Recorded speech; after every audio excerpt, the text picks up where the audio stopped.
Nur das Wasser und ich wissen, wozu diesen Fächer braucht. Wie er noch schläft wie ein Vulkan. Zögernd hab ich dann gefragt. Den Kopf geneigt, es schien er schläft. Hat er, bevor er starb, gesagt.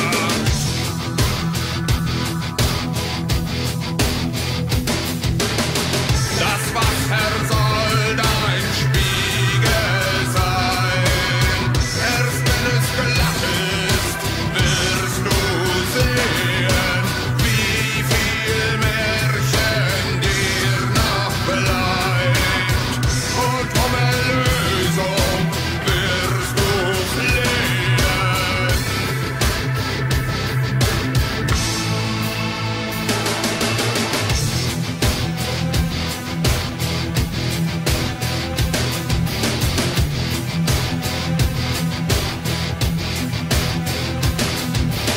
Den Fächer an den Leib gepresst, im Todeskampf erstarrt die Hand. Die Finger mussten sie ihm brechen, der Fächer bleibt zurück im Sand. Den Alten ruf ich jeden Tag, er möchte mich doch hier erlösen. Ich bleib zurück im Mittagswind und in dem Fächer kann ich